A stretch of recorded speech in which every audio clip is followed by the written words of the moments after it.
Jazz home. Day 3. This one is one big, huge circuit, which are my favorite way to do any sort of kettlebell training, really any training ever.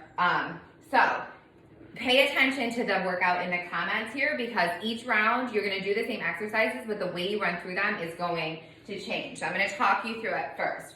So round 1, you are going to do all the exercises like we always do in class normally. So on your right side, this is my left side, but whatever. On your right side and then on your left side, just move through the whole one.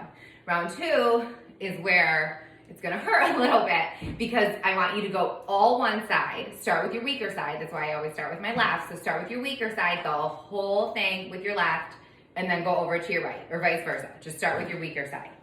Round 3, you're gonna superset it. So 1 and 2, 1 and 2, 3 and 4. So you're gonna go through 1, 2, 1, 2. So you're gonna do each one 2 times, then you move on to the next little superset.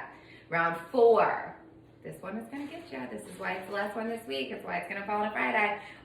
You're gonna do all right, all left again. So like we normally do in class in a circuit, but because we're ripping, we're gonna lower the reps. And so I'm leaving the reps really up to you all, depending on what you have. Your first rounds should be higher. So start with like 8 to 10. Maybe if you have something super light, you're even going with 12. It doesn't matter, but start on the higher end. Then when you get to that 4th round, you're only gonna do 5 or 6. So it's not gonna feel as cumbersome. So the first one we have is a clean. With a clean, it's like you're really angrily zipping up a coat. So my hand isn't gonna come all the way out here. I'm gonna keep it nice and tight to my body. So I'm gonna start on the ground, clean it up. So keep it in tight, and look where I'm landing. I'm not landing out here. You don't wanna like clean like this, not good. Make sure you land it right here. So that's number 1. From there you have a reverse lunge. Y'all know the drill. You kind of make it a little harder by holding that balance. 1, 2 is another press. It's the same thing. Be sure that you're watching kind of where your pelvis is. Tuck yourself in, press it up. If you have a heavier weight at home, make it into a push press. Number 4, we have number 4, we have a goblet squat. So grab the bell. And this is one you could, say you're doing 10 reps with everything, you could do 15 here if you have, a lighter weight. So I'm gonna squat down nice and low, bring it up. You can obviously always make this more challenging by sitting in the bottom of the squat for a little bit and then standing up. Make sure you're not like bent over. From there, we have a swing.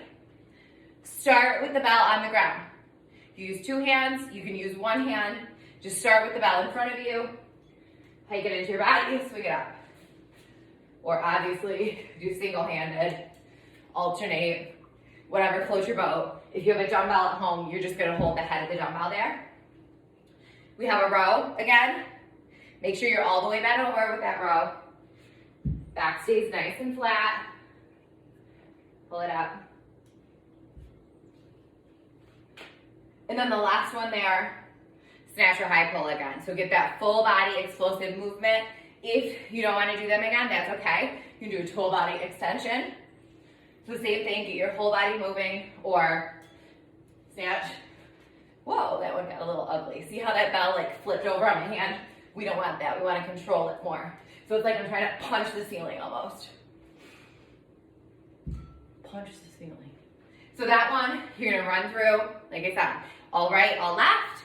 Then you're gonna go all one side, all the other side. Then we're gonna superset it. And then you're gonna go all right, all left again for low reps.